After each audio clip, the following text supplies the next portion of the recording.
Graças e paz, queridos. Amém? Abra sua Bíblia, por gentileza. O livro dos Juízes de Israel, capítulo de número 5. Juízes de Israel, capítulo de número 5. Enquanto você procura, deixe-me lembrá-los que estão abertas ainda as inscrições para o retiro de jovens e para o retiro de carnaval, que vai ocorrer ali na entrada de Domingos Martins, no Rancho Lua Grande. Você, ao final do culto, pode procurar aí o pessoal que vai estar fazendo a inscrição aí na frente. São vagas limitadas e temos alguns quartos ainda. Juízes capítulo de número 5, verso 31. Lembrando também que amanhã, sexta-feira, feriado, teremos o dia da alegria aqui com as crianças, abaixo de 11 anos de idade, uma programação especial para elas. Você tem algum sobrinho, algum primo, alguém que você queira trazer abaixo de 11 anos, acima de quantos anos? Hein? Alguém tem essa informação? 3? 3 anos com os pais? Isso, e abaixo de 11 anos, né? Tem muita coisa para elas fazerem aqui, vai ser um dia abençoado, a partir das 14 horas. Juízes capítulo 5, você encontrou? Diga amém. Vamos ler o verso 31, só a parte B do verso 31, só o finalzinho. A terra ficou em paz. Quanto tempo? A terra ficou em paz? 40 anos. Verso 1 do capítulo 6. Então, fizeram os filhos de Israel o que era? O que era? Perante o Senhor. E por causa disso, o Senhor o que fez? Os entregou nas mãos dos... Por quantos anos? Quantos anos eles ficaram em paz? O que eles fizeram? O que eles fizeram? O que Deus fez? Entregou eles aos midianitas. Por quanto tempo? Feche seus olhos. Senhor, nós te agradecemos. Essa noite abençoada em que tivemos a oportunidade de orar, adorar ao Senhor com o nosso coração. Pedir que o Senhor verdadeiramente nos faça como um vaso novo nessa noite. Abençoa as nossas vidas, Pai. Sem Ti nada podemos fazer. E temos a convicção e a esperança e a confiança de que o Senhor vai fazer algo novo nas nossas vidas. Começar da minha. Não permita que ninguém saia desse tempo da mesma forma que entrou. Se tem alguém aqui com alguma enfermidade, silenciosamente, envia o Teu Espírito, trazendo cura, restauração. De tal forma que essa pessoa sinta já o alívio do bálsamo de Gileade, do remédio que o Senhor traz para nós. Que ninguém fique perturbado, angustiado, que toda incontinência, todo incômodo sejam retirados, removidos das nossas vidas, através do poder do nome que está acima de todo nome, o nome de Jesus. É este nome que nós usamos aqui esta noite, é esse nome que nós desfrutamos poder do alto. E é através do nome de Jesus que nós pregamos essa mensagem, Pai. E oramos também no nome dele, e quantos creem, diga amém. Amém. Aleluia. A nação de Israel sempre viveu muitos altos e baixos, era uma coisa tremenda.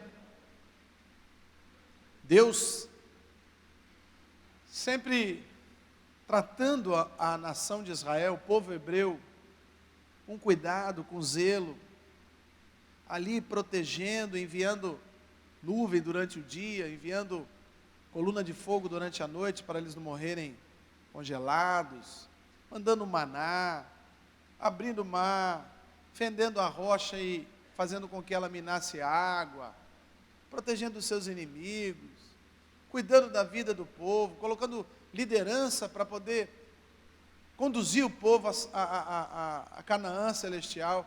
Mas ainda assim, queridos, o povo fazia um monte de besteira. E todas as vezes que o povo fazia uma besteira, eles eram oprimidos. Olha o que está escrito aí. Imagina você viver 40 anos em paz. Isso é uma coisa difícil de você imaginar, né? Mas a Bíblia diz que durante 40 anos houve paz. Paz com seus inimigos, paz com a terra, que produzia seus frutos, paz com o gado, que se multiplicava, paz porque não havia falta de água, de alimentos, havia paz e prosperidade. Mas é justamente no tempo de paz, no tempo de bonança, que os hebreus se esqueciam de Deus. E ao invés de semearem paz em tempos de paz, ao invés de aproveitarem aquele tempo de bonança, de ausência de lutas, para investirem nos seus relacionamentos mais profundos com Deus, pelo contrário, eles viravam as costas para Deus, começavam a se casar com mulheres de outras nações, começavam a levantar altares, começavam a fazer bezerro de ouro, a negociar os valores de Deus, começavam a fazer um monte de besteira. E eu quero crer que durante esse período em que esse povo fazia esse monte de besteira, Deus levantava profetas para exortá-los. Gente, vamos acabar com isso, o que a gente está fazendo está errado. Olha, a palavra de Deus está escrito assim, nós estamos fazendo diferente. Deus sempre levanta um profeta para admoestar e exortar seu povo.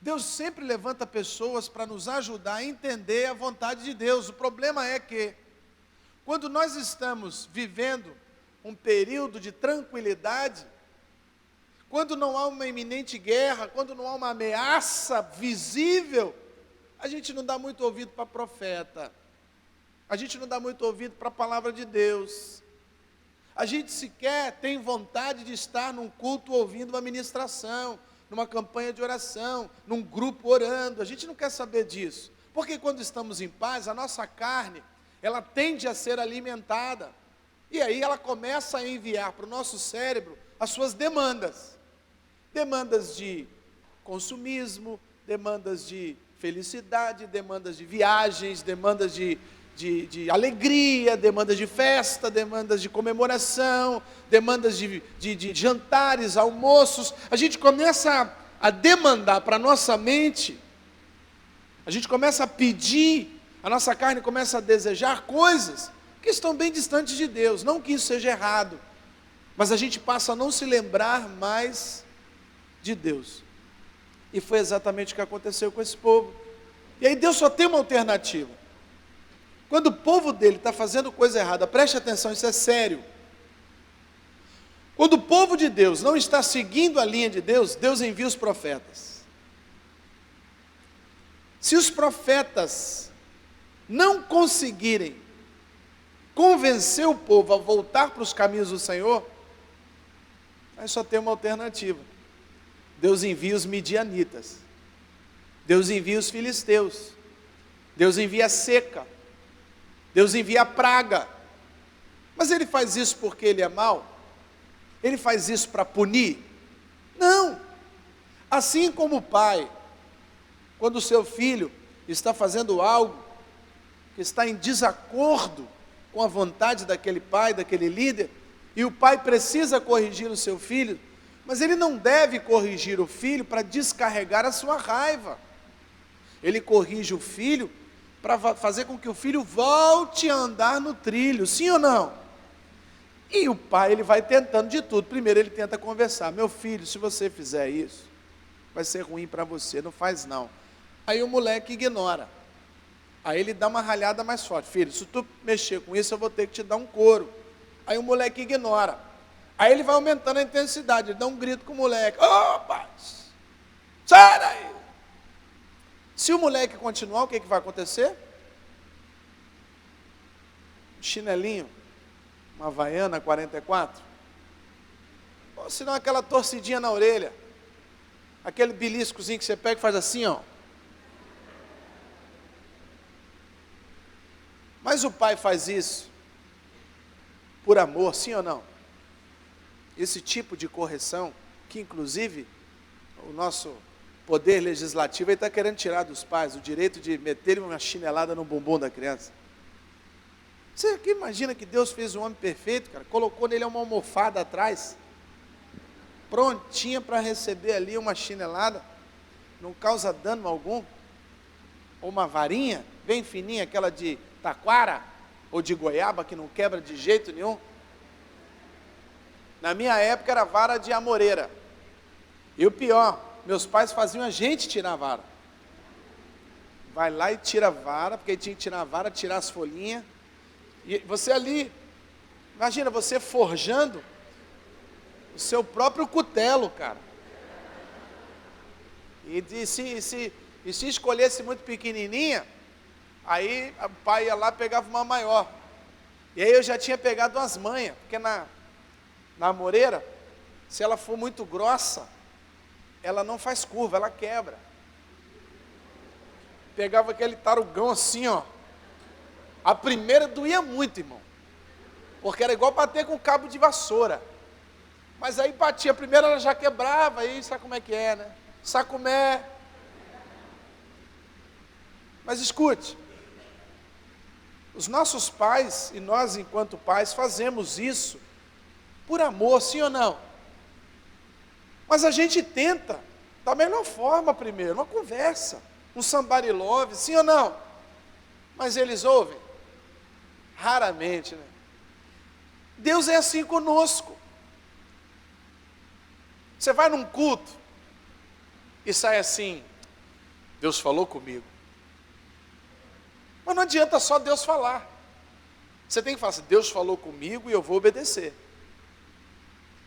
Porque senão vai ser igual aquele pai que falou com o filho ouviu, mas não obedeceu. Aí o pai pega a varinha de amoreira, pega a varinha de goiaba, pega a taquara, pega até o chicote da gurumbumba lá, né? E aqui a Bíblia diz que Deus permitiu que os midianitas oprimissem o seu povo. Foi o corretivo, especificamente nesta história, que Deus arrumou para fazer o povo voltar para a linha. Agora nós, quando nós estamos no deserto, nós somos assim também. A gente clama, a gente ora, a gente pede, e mais. E aqui eu quero chegar no primeiro ponto dessa mensagem. É que muitas vezes, enquanto pastor, eu começo a temer, apesar de orar por isso, temer a bonança em algumas casas. Porque quando eu pergunto à pessoa, como é que está? Pô, pastor, bênção. O emprego melhor, sabe? Eu e a minha esposa estamos falando a mesma linguagem, meus filhos, está uma bênção. Eu fico com medo. Porque geralmente é quando o ambiente é assim, que as pessoas se esquecem de Deus. Porque quando eu pergunto a uma pessoa, como é que está? E o cara fala assim, estou na prova, eu tenho certeza. Está orando, está jejuando, está buscando a Deus, está sendo fiel no pouco, está ali.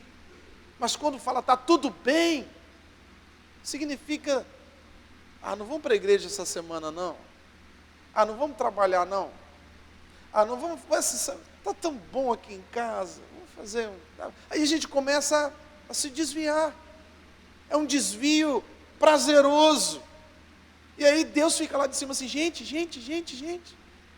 O mundo jaz foge da aparência não, perigoso aí.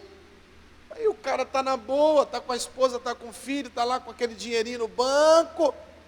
E aí ele começa. Você imagina que coisa triste é a gente ter medo da prosperidade. Porque quando a gente está no deserto, querido, a gente fica grudadinho com Deus, sim ou não? Aí eu te pergunto essa noite, quero que você reflita um pouquinho. O último deserto que você passou, se é que você já passou por ele, mas lembre-se do último deserto que você passou. Talvez seja financeiro, talvez seja matrimonial, talvez até uma crise existencial, talvez uma solidão. Eu quero te perguntar uma coisa, querido. Você tem cumprido os votos que você fez no deserto? Deserto é lugar de fazer voto. Deserto é lugar de fazer promessa a Deus. Deus, me tira daqui que eu vou. Deus, muda esse quadro que eu vou. Deus, se o Senhor me tirar daqui, eu vou. E aí a gente convoca os anjos dos céus. A gente pede a presença do Espírito para fazer pactos e acordos com Deus. Senhor, se o Senhor me tirar desse aperto, eu prometo que vou. A minha pergunta é: você tem cumprido os votos que você fez no deserto? Eu quero que você traga à memória essa noite o último deserto que você passou. Eu quero que você se lembre quais foram os votos que você fez com Deus quando estava lá. Senhor, se esse filho, se essa filha, eu vou. Deus cumpriu o voto dele, porque você está aqui essa noite. Mas a minha pergunta é: e você cumpriu os votos que você fez? Será que nós temos vivido isso? Você estava angustiado, seu coração estava doente, você estava sangrando, você dobrou o seu joelho e falou: Deus, me tira dessa aflição, porque eu vou mudar, eu vou ser obediente ao Senhor. Senhor, me tira, isso está me matando, está doendo muito, Senhor, me faz mudar. Eu prometo que eu nunca mais vou fazer isso, eu prometo que eu nunca mais vou fazer aquilo outro, ou eu prometo que eu vou começar a fazer isso a partir de hoje. E aí Deus é fiel, querido. Ele sempre nos tira do laço do passarinheiro, Ele sempre nos livra da peste perniciosa, Ele sempre estende a mão quando estamos caídos, e se estamos aqui nessa noite é porque fomos alcançados pela misericórdia de Deus. E Deus não vai mudar por causa da nossa infidelidade, porque ainda que eu seja infiel, Deus permanece. Porém, Deus me ama, e se Ele me ama, o que Ele faz com o que Ele ama? O que Ele faz? Ele açoita. Sim ou não? A correção de Deus para quem Ele ama é mais intensa, porque Ele tem um amor grande demais pela sua vida. Ele não vai deixar você se perder, Ele não vai deixar você virar uma pessoa que vota e não cumpre. Ele não quer que você se torne um cristão de meia tigela. E o que não falta é medianita, o que não falta é gafanhoto, querido. O que não falta é problema, é doença, é enfermidade, é mudança de valores. O que não falta é diabo para atacar os filhos de Deus. E eles ficam ali, igual ficaram rodeando a Jó. Deixa. E quando eu li esse texto mais uma vez, eu fiquei pensando, o próprio Deus, era como se Ele tivesse assim, aberto as portas: pode passar. Os midianitas, os homens de Midian, pode passar e oprimir. E se você ler o texto em casa, você vai perceber que eles fizeram buracos para eles se escondiam nos pedregulhos, debaixo dos espinhais, porque os midianitas eles vinham para detonar. Eles plantavam o campo, quando o milho começava a brotar, os midianitas vinham igual gafanhoto e não deixava nada, e eles ficavam escondidos com medo, comia sobras, o resto que os midianitas deixavam no caminho, eles pegavam o resto daquele milho com terra para comer. E eu estou olhando agora essa imagem, o Deus Todo-Poderoso, Criador do céu e da terra, que ama aqueles homens e ama assim a gente também, olhando para isso e permitindo. Não é a vontade de Deus, é a permissão de Deus. Porque Deus não tem vontade de machucar ninguém, querido, mas Ele permite às vezes que a vara do diabo cante no lombo do crente, para fazer com que ele volte para os caminhos do Senhor. Será que nós vamos precisar fazer uma campanha para que Deus envie problemas, para a gente ficar assim com Ele? Estou fazendo uma campanha, pastor, que estou esperando uma doença, alguma coisa assim, porque geralmente é quando eu fico perto do Senhor. Irmãos, Isso é muito sério. Nós temos pedido a Deus prosperidade, alegria, saúde, e Ele tem nos dado. Nós temos visto o agir de Deus nesse lugar, vida se achegando ao altar, casamento sendo restaurado, filhos voltando para casa, milagres acontecendo. A gente está vivendo um tempo de paz, não há perseguição sobre a igreja. E a gente está. E Deus está lá de cima falando para mim e falando para você essa noite. Será que Ele vai ter que deixar a porta para Midian entrar na sua vida? Para que você volte para os caminhos do Senhor? A Bíblia diz que eles fizeram coisas más diante dos olhos do Senhor. Eles aborreceram o Senhor. Eles desagradaram a Deus. E eu poderia usar muitos outros textos para descrever coisas que Deus não gosta, mas eu quero usar um texto de Provérbios que ele é áureo, ele é um texto muito direto a respeito do que aborrece a Deus. E se você puder abrir, deixa marcada a sua Bíblia aí, em Juízes, e abre Provérbios capítulo 6, se você me entende até aqui, diga amém.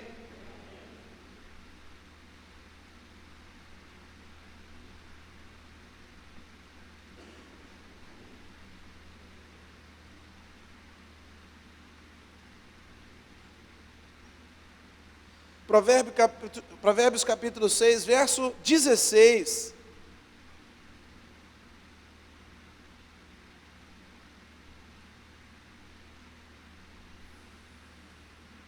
Seis coisas aborrecem ao Senhor. E uma, ou a sétima, a alma dele abomina. Primeira coisa que aborrece ao Senhor, na minha Bíblia diz no verso 17, olhos altivos, diga orgulho, diga soberba, altivez, diga orgulho, soberba, altivez. Sabe o que é isso? Pergunta para o seu vizinho, você sabe o que é isso? Diga para ele assim, é o pecado original. Esse foi o primeiro pecado que a raça humana tem conhecimento. A Bíblia diz que Lúcifer se ensoberbeceu. Lúcifer ficou orgulhoso e desejou o trono de Deus. Ele ficou altivo, ele se elevou, e por causa disso ele caiu. Cuidado com a soberba, querido. Soberba porque você ganha mais, soberba porque a tua casa é melhor, soberba porque o teu carro é melhor, soberba porque o teu filho é mais bonito, porque eu sei quem é mais inteligente. Cuidado, vigia isso. A Bíblia diz que Deus não resiste a um coração humilde, mas Ele rejeita o coração soberbo.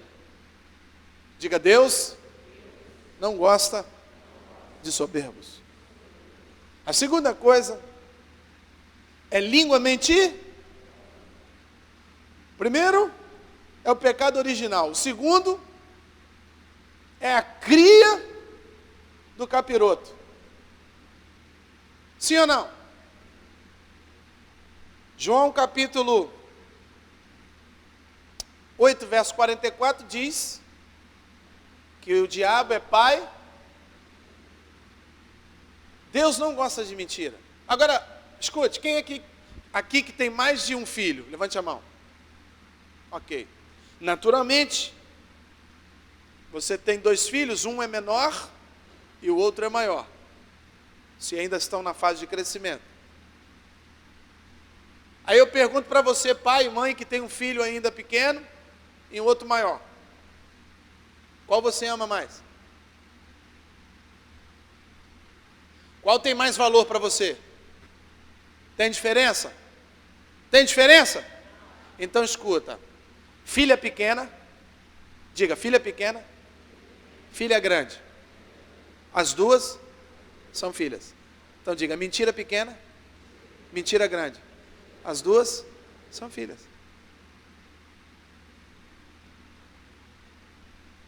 Só mentirinha, pastor. A filhinha. A capirotinha.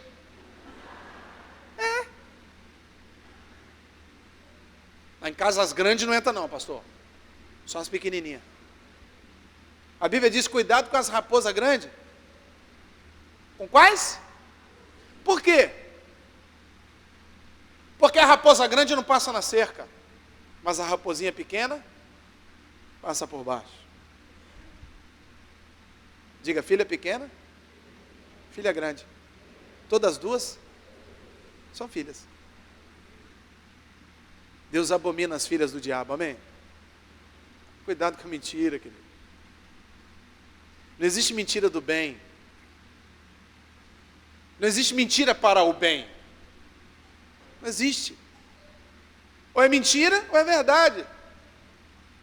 O que passa disso é de procedência maligna. Sim, sim, não, não, amém? A terceira coisa, na minha versão está escrito, aqueles que derramam sangue inocente. Perversidade contra indefesos.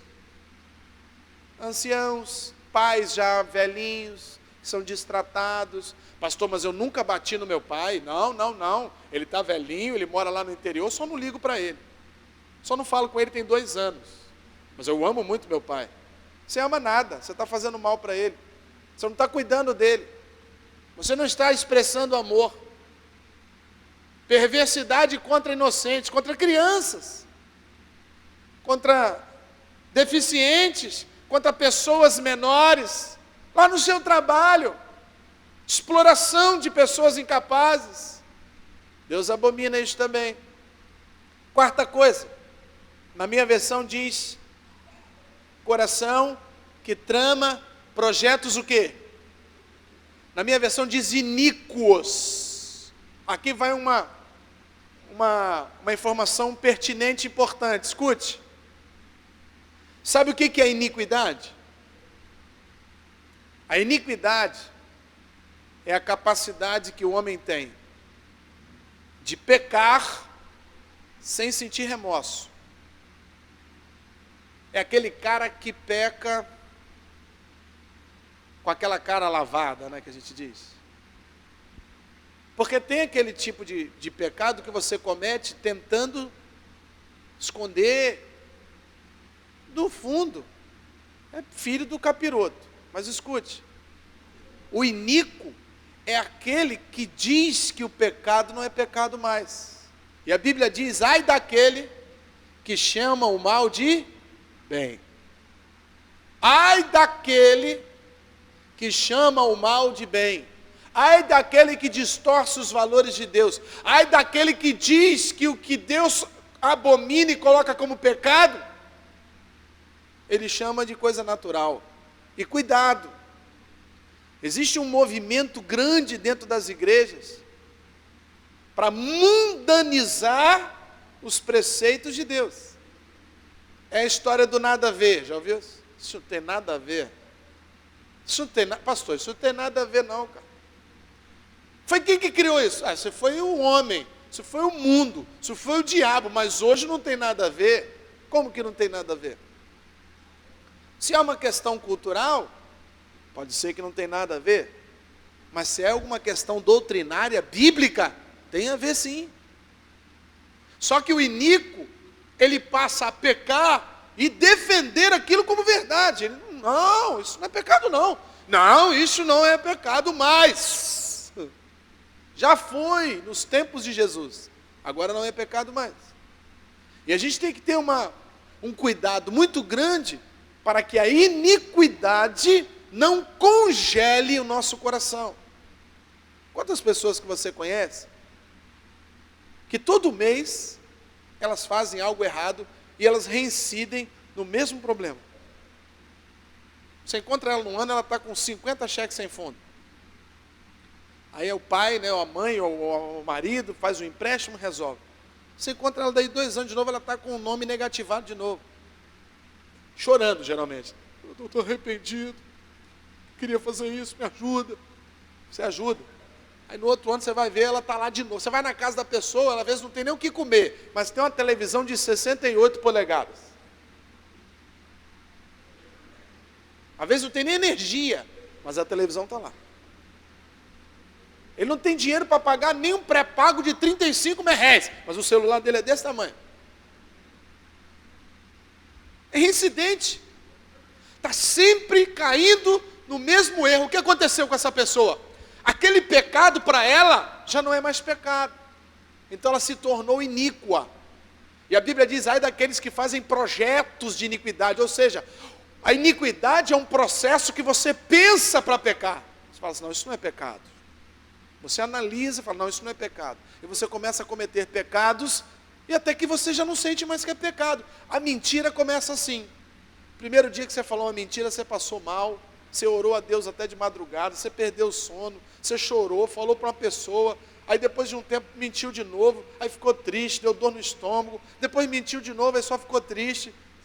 Eu já contei aquela historinha do camarada que trabalhava numa loja de departamento, e aí ele trabalhava no fundo da loja e a saída era aqui. Aí um dia, apareceu uma mulher muito bonita naquela loja, para trabalhar no meio do salão. Era uma Jezabel mesmo, aquela coisa assim de filme, sabe? Mililitros em tudo quanto é lugar do corpo.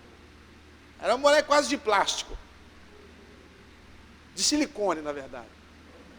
E aí um dia aquele rapaz, primeira vez que ele encontra essa mulher, ele passando por ela, saindo do lugar dele, poderia, passando pelo meio, quando ele olha aquela mulher, ele, o sangue de Jesus tem poder! E vira as costas e vai. E no outro dia ele passa pelo mesmo lugar, o sangue de Jesus! No outro dia ele vem pelo mesmo lugar, o sangue! No quinto dia ele já não falou nada. No sexto dia ele perguntou o telefone dela. O que aconteceu? A iniquidade foi congelando o coração desse homem, até que ele não via mais como pecado. O primeiro dia era o demônio. No sexto dia já Deus criou os céus e a terra e fez essa mulher. É assim que o diabo age. Ele quer transformar-nos em pessoas iníquas. Se você me entende, diga amém. Vamos continuar aí. Depois tem a quinta coisa, na minha versão, são pés que se apressam a correr para o mal. Pessoas malvadas, pessoas carrancudas, rudes, pessoas de dura cerviz, pessoas assustadoras. Você sabia que tem muito marido que é assustador? A mulher faz alguma coisa, ele olha para ela assim, eu te arrebento! Você pode expulsar que tem uma legião de demônio nesse filho da mãe. Ameaçador. Sabe? A Bíblia diz que a mulher é o vaso mais frágil. Você já imaginou? Você tem uma pessoa que você está andando, você vai para o ponto de ônibus, chega lá, tem um Mike Tyson de 2x2. Aí você senta aí, de repente, sei lá, está com uma dorzinha de barriga, solta um gás. Aí o Mike Tyson olha para você, vou te arrebentar! Você se borra todinho. Sim ou não? Quando o homem fala isso com a mulher, é a mesma situação. Isso é uma pessoa perversa. É uma pessoa que usa da sua força física para amedrontar, para ameaçar, para colocar a outra em pânico, para amedrontar mesmo. Depois, no verso 19, começa dizendo assim, testemunha falsa que profere mentiras. Aqui tem duas coisas, a mentira volta a entrar em cena, mas tem também a testemunha falsa. O que é a testemunha falsa? Aqui eu tenho que ter um cuidado tremendo, querido. São coisas que a gente fala e não tem certeza. Provavelmente agora na época da eleição, você ouviu muita coisa assim. Você sabia que fulano de tal é homossexual? Você sabia que fulano de tal está pegando fulano de tal? Você sabia que ele roubou, matou, destruiu, ele é praticamente o demônio? E aí você pega aquela informação, e aí você encontra um outro grupo de pessoas, e aí vem a baila aquela pessoa, fulano de tal, cuidado, hein? Fulano de tal Aí você pega aquela informação que você não tem certeza e você duplica ela. Se chama boato, né? E o problema do boato é que quando ele sai da boca, ele é igual uma flecha. Não tem como pegar de volta. E às vezes, por causa de um boato, pessoas são extremamente prejudicadas. Talvez você já tenha sido vítima de um boato no seu trabalho. E as pessoas estão muito suscetíveis a acreditar em falácias. Porque falácias são saborosas. Rapaz, fulano de tal, conheço, rapaz, conheço. Às vezes nunca conversou com o cara.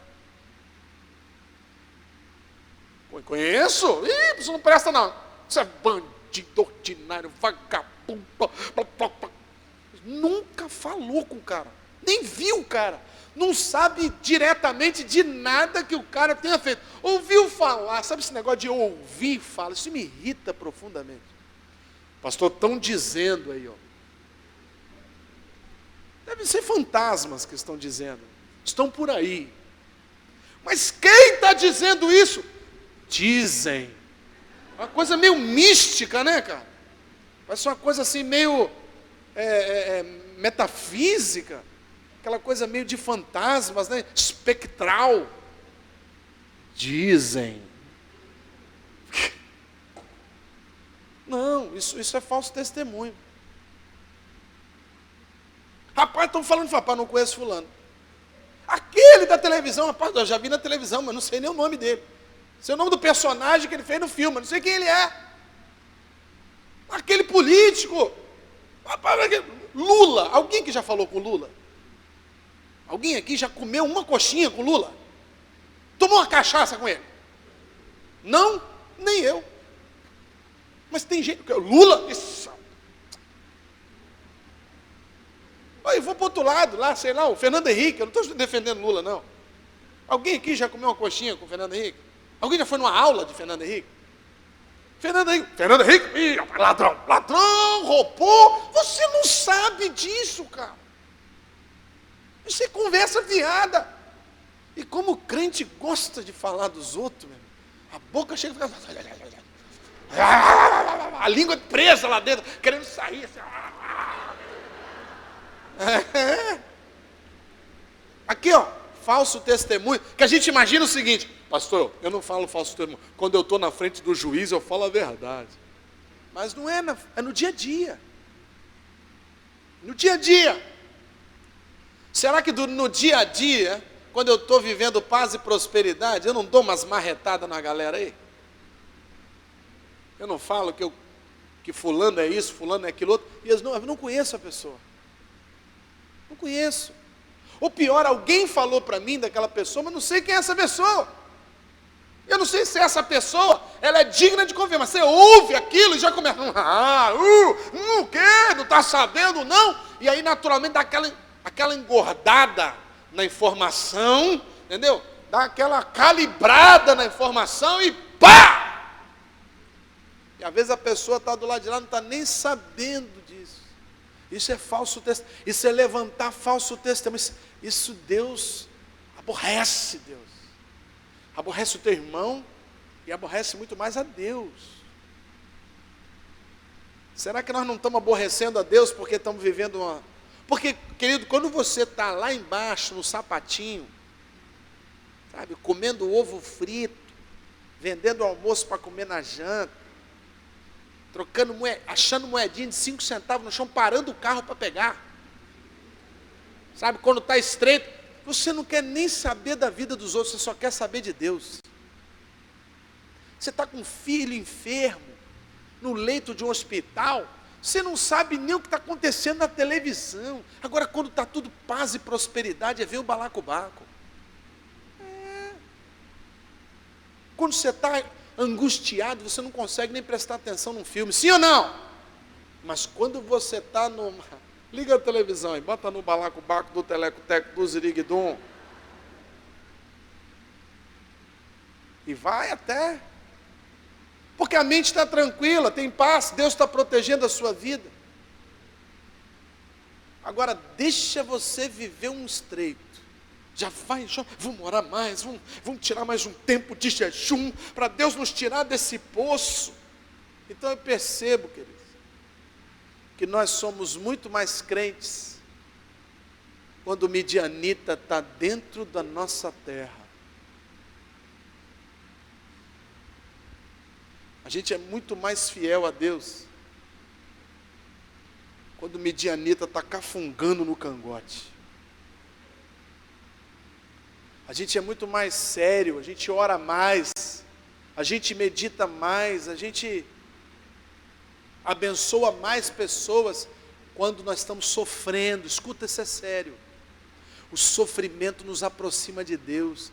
Deus uma vez falou um negócio que eu achava até estranho há pouco tempo, que Ele preferia o velório do que a festa. Ele preferia ir no velório do que na festa. Você vai imaginar, você vai na festa, muitas vezes você só vai encontrar coisas do mundo. Você vai num velório, está todo mundo assim, Senhor, até o defunto, me deixa aqui não. Será que nós não estamos capacitados para viver em paz? Meu Deus, será que precisa ter um calo no pé? Tem que ter um espeto, meu Deus, um espinho na carne, não é possível. Será que a gente não é capaz de dizer, não, Deus, como Paulo, estou na prosperidade, posso todas as coisas naquele que me fortalece. Estou passando aperto, posso todas as coisas naquele que me fortalece. Aprendi a estar contente em qualquer situação. Mas a gente parece só estar contente com Deus quando está no deserto. Lembre-se do seu último deserto, querido. Faça esse esforço. Olha que quanta coisa você prometeu para Deus. Você falou que ia cuidar daquele ministério. Você falou que ia cuidar da sua vida com Deus. Você falou que ia ser mais liberal. Você falou que ia abençoar. Tem gente que fala para mim, pastor, estou nessa onda, eu estou passando, eu preciso de um emprego. O primeiro salário, pastor, aleluia. O primeiro, aleluia. O primeiro, aleluia, glória a Deus. O primeiro, aleluia. Eu vou dar ida integral para a igreja. Eu fico olhando e falo assim, né? Ah, legal. Quase que bota o dedo no ouvido de Deus. Não ouve não. Não ouve isso não. Ele vai fazer isso não. E depois o cara não consegue nem ser dizimista. É porque agora tem que pagar as contas, né, pastor? Aleluia. Deus sabe. Vou casar, pastor? Aleluia. Tem que comprar minha casa, tem que pagar. Não, meu Deus, aleluia, Jesus, tu sabes. Então, querido, volte para o deserto. Vem Midian atrás de você. Porque se você não aprender a ser fiel no pouco, sobre o muito, você nunca estará. Como é fácil amar a Deus quando tudo vai mal. Mas como é difícil permanecer aos pés de Cristo quando tudo vai bem. Pergunta para o seu irmão, está tudo bem na sua vida? Pergunta para ele assim, hoje você não está atribulado, né? Pergunta para ele se você não está doente não, né? Fala para ele assim, que bom. Fala com ele assim agora, cuidado com o Midian.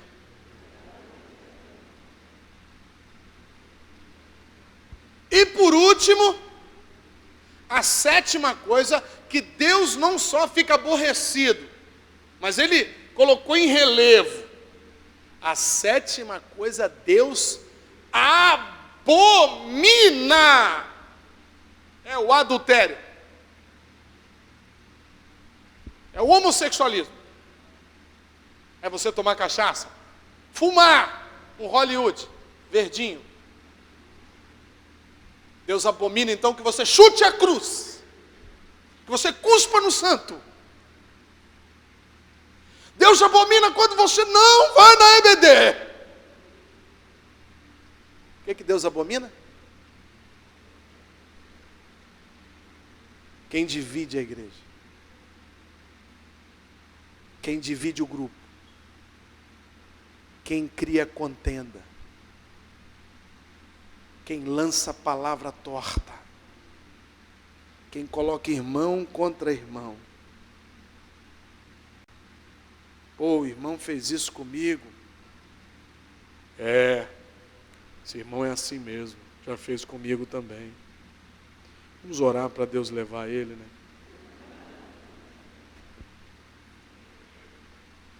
O fulano passou aqui, acho que ele não me viu. Ele viu sim. Isso é demônio. Deus está lá de cima assim, ó. Irritado. Você vai lá na casa de fulano, aniversário? Se fosse você, não ia não.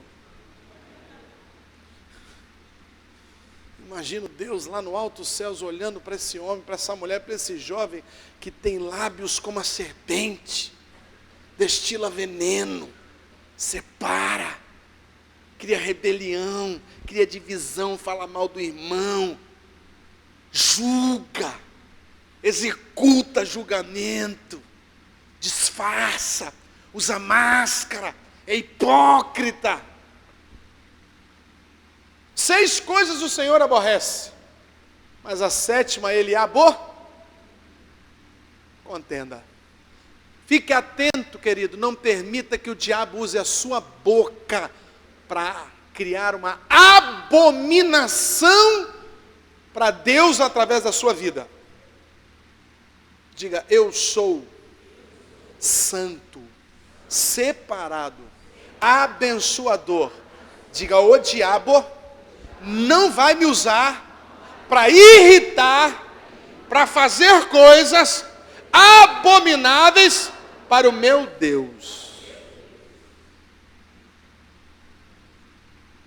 Você me entende? Diga amém. Vamos ler, então vou voltar lá para Juízes, capítulo 5, 6, né? E vamos ler o verso 6. Juízes 6, 6. Achou? Diz assim na minha versão.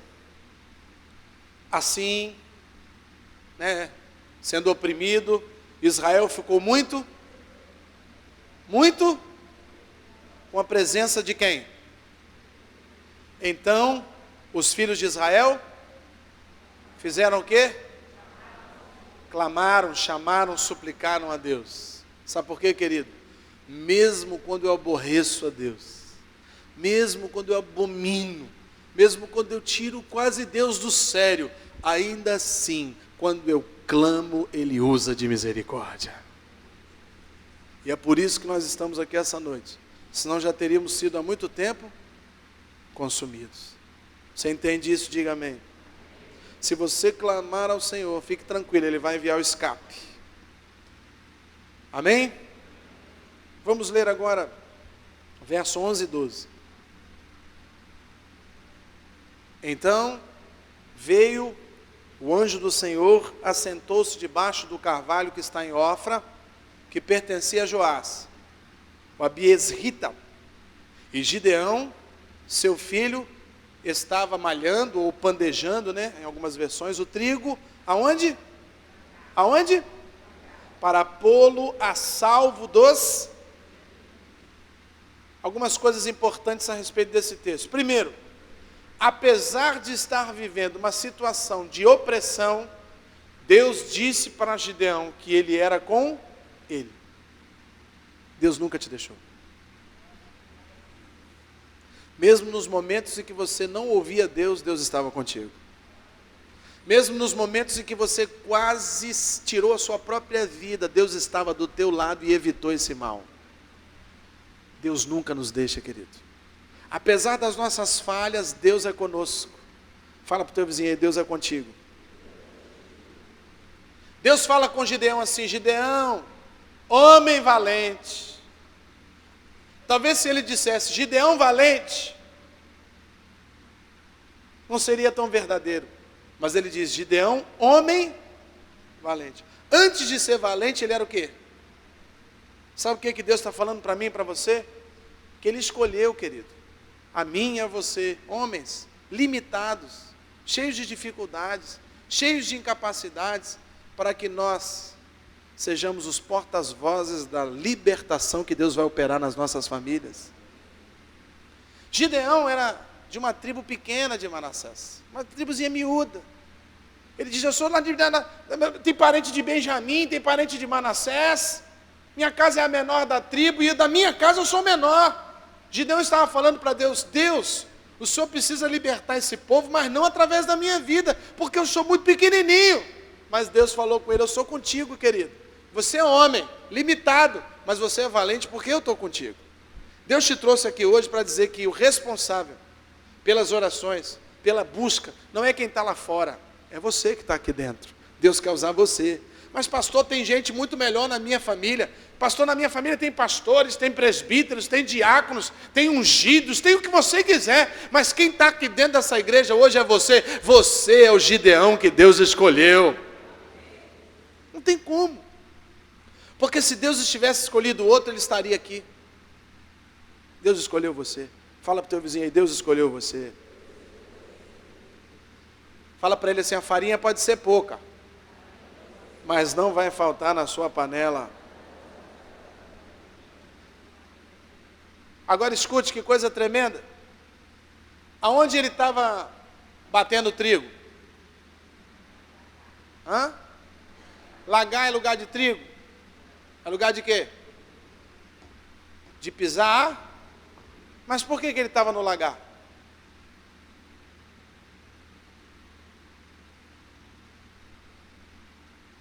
Porque não havia uva, só havia trigo. Quando os midianitas vinham, atacavam o que não tinha sido colhido. E o que tinha sido colhido, estava onde? Nos silos, nos armazéns. Então o que Gideão fez? Pegou um pouco de trigo e escondeu ele aonde? No lagar, porque no lagar não tinha uva, eles sabiam que não tinha uva, eles estavam olhando, eles ficam vigiando lá, ó, esse ano o trigo vai bombar, hein? Aí de noite, Gideão foi lá e colheu um pouco de trigo e levou para o lagar.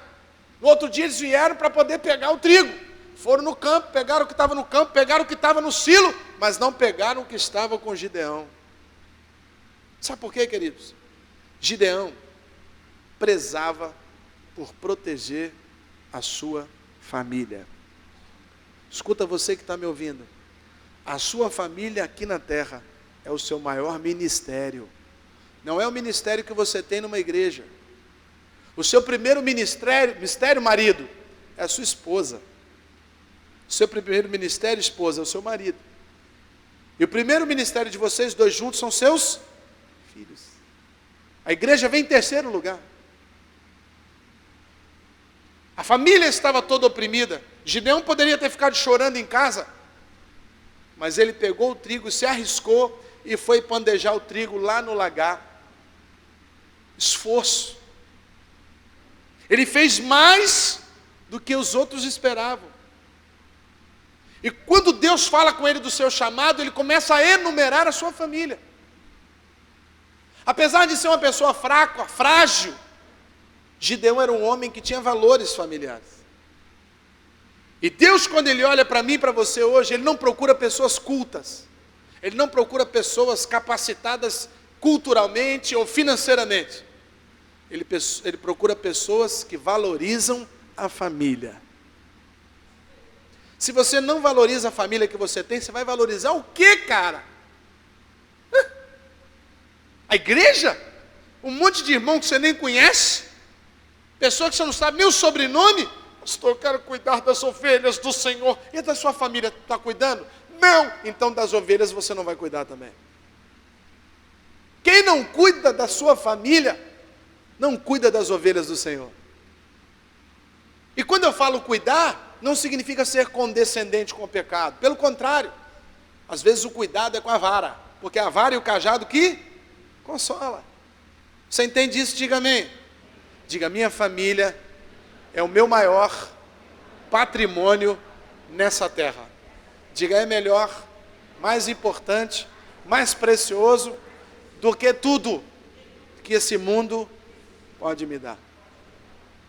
E infelizmente a gente está invertendo valores. Pais matam filhos, filhos matam pais por causa de herança.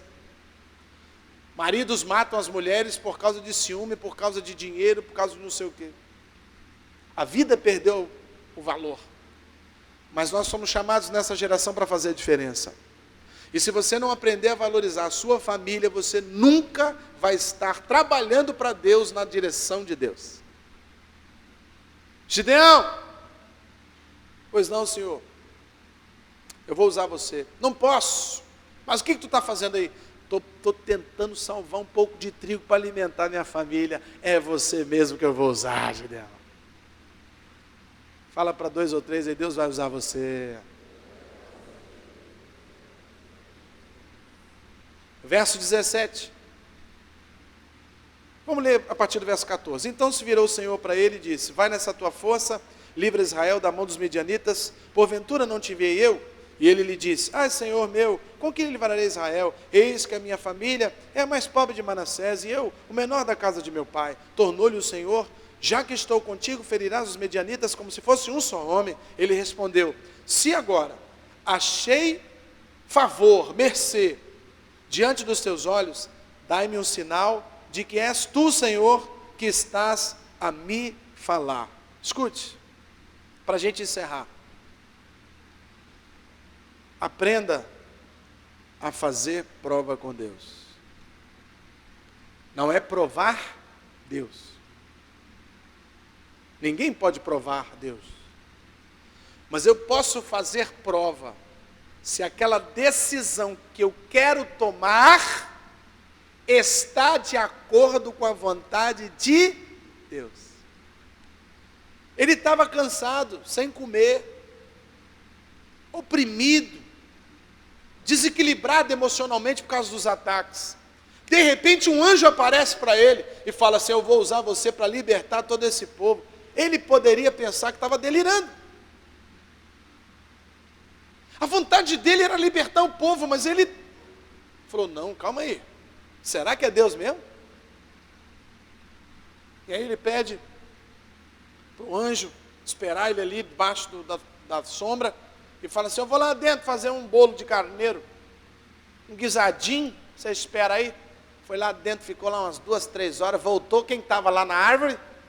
O anjo esperando ele, falou: eu acho que é de Deus mesmo, mas eu não estou satisfeito não, quero fazer outra prova. Fala, Gideão. Vou fazer o seguinte, eu quero dormir um pouco, estou cansado, e amanhã quando eu acordar, eu vou deixar esse novelo de lã aqui no meio do terreiro. Quando eu acordar amanhã, eu quero que esse novelo de lã esteja sequinho, e vai em volta dele, tudo encharcado de uma chuva grande. Pode ser, anjo? Pode. Então vamos dormir. Dormiu, acordou de manhã. Quando ele chegou no terreiro, tudo molhado, um lameiro só. Ele foi lá e pegou o novelo de lã, não pingou uma gota. Aí o anjo bateu o pé assim e falou assim: te falei, sou o cara, velho. Aí ele: posso fazer mais um pedido? Gideão, eu vou inverter então. Eu vou dormir de novo, que eu sou dorminhoco. Amanhã quando eu acordar, eu quero o seguinte: o terreiro sequinho, chega empoeirado, e o novelo de lã molhado no meio do pasto. Pode ser? Pode. Dormiu, acordou, vai ele caminhando para o meio do terreiro, aquela poeira levantando. Quando ele pega o novelo de lã e levanta, o bicho pinga aquele monte de água. Sabe o que é isso? Deus sabe da nossa incapacidade. Se a gente não vê os sinais, a gente não crê. Deus sabe que a gente tem dificuldade de crer, querido. Então Ele permite que a gente faça provas com Ele. Malaquias, capítulo de número 3, verso 10, diz assim: trazei todos os dízimos à casa do tesouro, para que haja mantimento na minha casa. E aí diz assim: e provai-me nisso, diz o Senhor dos Exércitos, se eu não vos abrir as janelas dos céus e não derramar sobre vós bênçãos sem fins. Mais um tipo de prova. Não tenha vergonha de fazer prova com Deus, querido. É melhor você fazer prova do que você tomar uma decisão precipitada e errar. Fazer prova. É isso mesmo que tu quer, Senhor? Olha, eu estou querendo muito, mas eu preciso saber se é a tua vontade. Todo mundo está querendo muito, mas eu preciso saber se é a tua vontade. Porque não adianta eu agradar a todos, eu preciso agradar o Senhor. Se eu fizer a tua vontade, meu coração estará em paz. Ainda que eu não tenha aquilo que eu queira, ainda que eu não alcance aquilo que eu queria alcançar, se eu fizer a tua vontade, eu estarei em paz. E querido, não tem nada melhor do que você saber que está no centro da vontade de Deus. Essa convicção te traz paz. Essa convicção te traz paz. E para a gente encerrar, capítulo 8.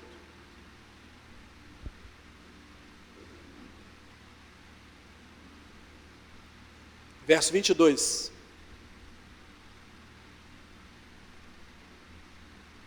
Diz assim: então, os homens de Israel disseram a Gideão: domina sobre nós tanto tu, como teu filho, e o filho do teu. Por quê? Porque nos livrastes do poder dos Midianitas. Deus quer usar você como libertador dessa geração, querido. Ele não vai libertar só você. Ele vai fazer com que através da sua vida, do seu testemunho, sua casa seja liberta. Os filhos dos seus filhos, ou seja, os seus netos, vão ouvir falar da libertação que você promoveu na sua geração, e eles vão ser impactados por esse testemunho, querido.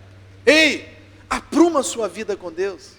Se você está vivendo uma bonança, você está vivendo um momento em que você está chegando em casa e está dormindo, apesar de saber que a gente sempre está querendo coisas melhores, não tem problema, mas não faça o que abomina a Deus, não.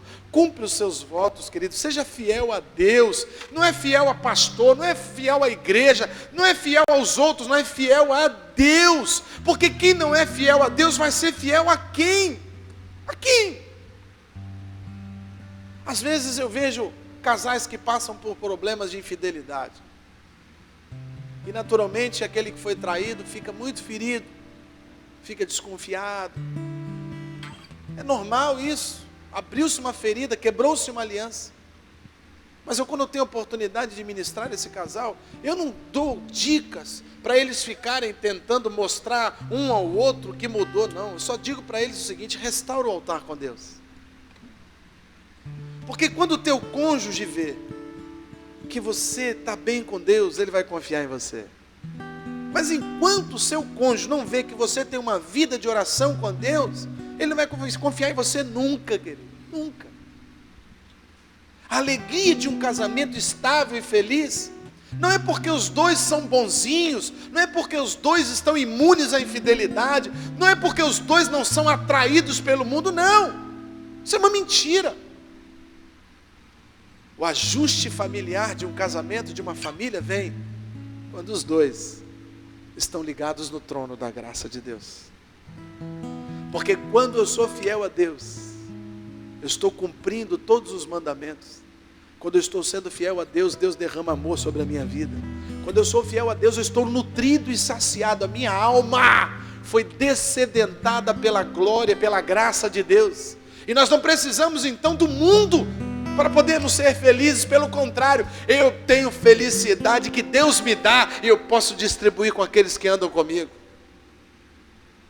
Deus quer usar você, querido, para fazer uma revolução na sua casa. Mas você não pode se aborrecer. Você não pode aborrecer a Deus. Você não pode fazer isso com Deus. Lembre-se do tempo de deserto, cara. Eu queria convidar as pessoas aqui agora para poder dobrar o joelho aí no chão. Vamos orar. Dobra o teu joelho aí. Eu quero pedir que Deus te traga à memória aquilo que dá esperança. Nós vamos cantar um cântico e eu quero que você pense no último deserto que você viveu, no último grande deserto que você viveu, e Deus vai te lembrar através do seu Espírito todas as promessas que você fez para Ele, de obedecê-lo, de honrá-lo, de ser fiel a Ele. E eu tenho certeza, você vai se levantar hoje arrependido, e Deus vai te dar vitória no nome de Jesus Cristo. Teus olhos revelam nada posso esconder, que não sou nada sem ti. Fiel Senhor, tudo tu sabes de mim. Quando sondas meu coração, tudo podes ver.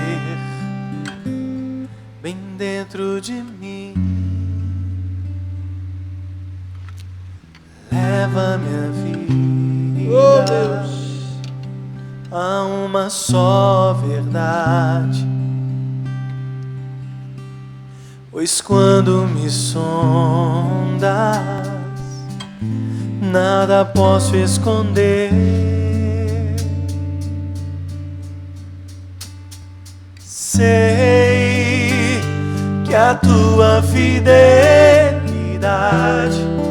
leva minha vida mais além do que eu possa imaginar.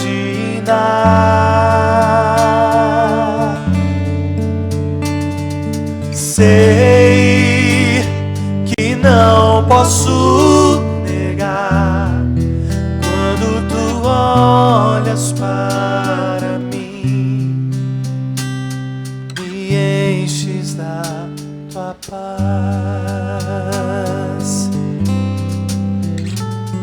Teus olhos revelam que eu nada posso esconder, que não sou nada sem ti. Fiel Senhor, tudo sabes de mim, Deus, tudo tu sabes de mim. Quando sondas meu coração e que tudo podes ver bem dentro de mim. Leva minha vida, leva minha vida a uma só verdade.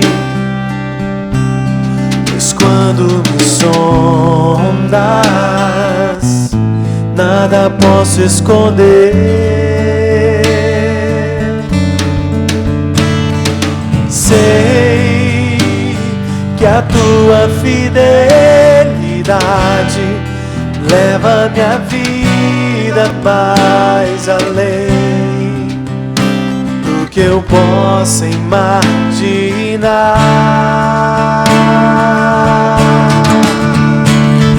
Sei que não posso negar quando tu olhas para mim,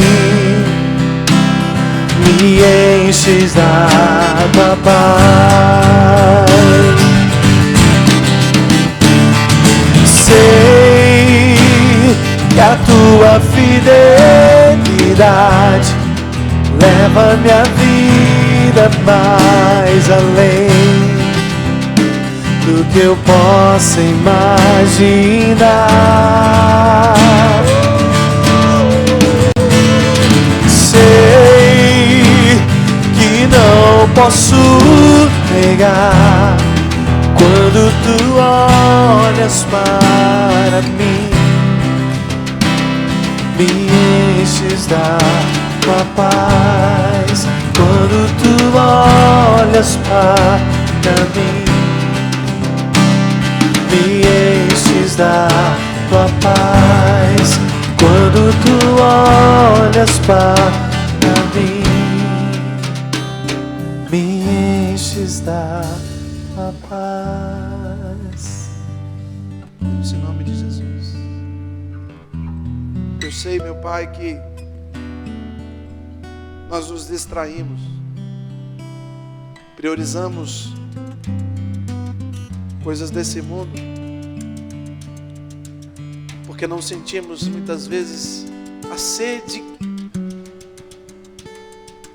do teu Espírito. O Senhor nos sedentou, o Senhor tirou nossa sede, o Senhor saciou nossa fome, o Senhor nos enviou maná, o Senhor nos curou. E aqui estamos muitas vezes ingratos e não nos lembramos de tantas coisas que o Senhor fez. Como poderá o homem pagar por tudo que o Senhor fez por ele? O que darei eu ao Senhor por todos os benefícios que tu tens feito a mim e a minha casa? Os midianitas estão ao meu redor, O diabo está rondando a minha casa. Mas Deus, eu não permitirei que o meu coração enganoso me transforme num homem ingrato. Eu quero sair dessa igreja hoje, meu Pai, afugentando tudo aquilo que aborrece ao Senhor. Eu quero sair dessa igreja hoje, Deus, fazendo provas contigo, pedindo a tua confirmação sobre coisas importantes, decisões que preciso tomar na minha vida, e não as tomarei se não houver da parte do Senhor uma chancela, um endosso, uma assinatura espiritual. Ajuda-nos, Pai. Não nos permita nos esquecermos de onde viemos, do charco, do lamaçal, do tremendal de lama. Porque se estamos aqui essa noite é porque o Senhor tem firmado os nossos pés. Louvado seja o nome do Senhor. Exaltado seja o nome do Senhor, que até aqui nos ajudou. Este mesmo Deus que até aqui nos ajudou, o Ebenezer, é o mesmo Deus que está conosco. E Deus, foi o Senhor que nos trouxe aqui esta noite, porque o Senhor está levantando nesta noite Gideões, homens com a tocha na mão, o cântaro na outra mão e a trombeta para ser tocada, porque os midianitas vão cair por terra em nome de Jesus. Essa opressão vai acabar. Aleluia. Este tempo de prisão, de perseguição, de abandono, de solidão, Deus vai acabar hoje em nome de Jesus. Gideão está se levantando. Meu Deus, levanta os filhos de Joás, levanta os da tribo de Manassés, levanta os pequeninos essa noite, Pai. Capacita-nos para vencermos. Coloca ao nosso redor homens de verdade, não que bebem água como cães, mas que seguram a sua espada em prumo, preparados para a batalha. E que seja assim, meu Deus, no nome de Jesus. Diga ainda ajoelhado, querido, diga assim: Senhor, me perdoa pelas promessas que fiz e não cumpri. Diga: o Senhor me lembrou e eu vou cumprir todas, porque o Senhor me ajuda, porque o Senhor está comigo. Essa batalha é vitória garantida, em nome de Jesus.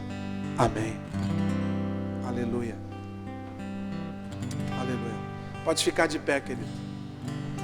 Nós já vamos encerrar.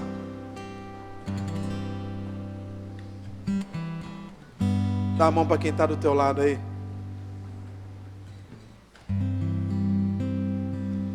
Olha para quem está aí do teu lado direito, do lado esquerdo, e fala assim: não aborreça a Deus. Fala para ele: não aborreça, obedeça. Fala para ele: não aborreça, obedeça. Senhor, abençoa-nos.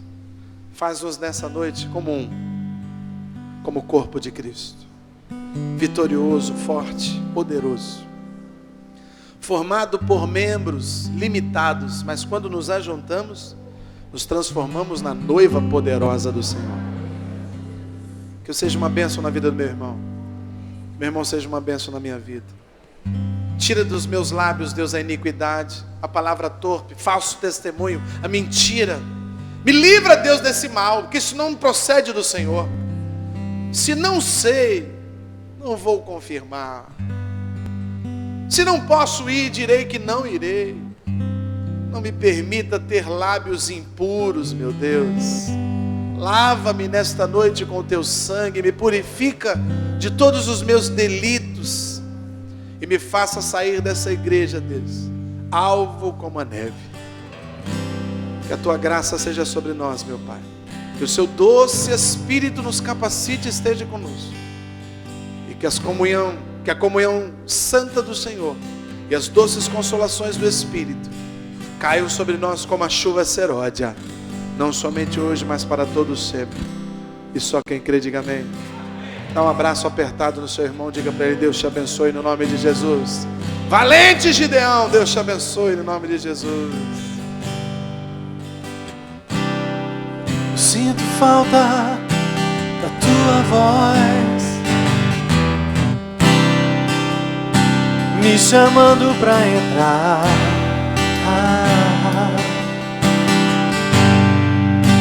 Eu sinto tanta saudade de caminhar contigo, saudades do meu amigo, saudades do meu pai.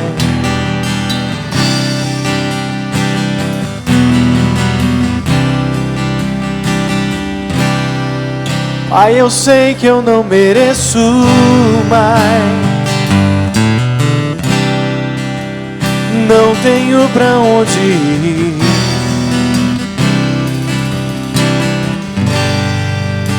Eu sinto tanta saudade de conversar contigo, saudades do meu amigo, saudades do meu pai. Meu pai,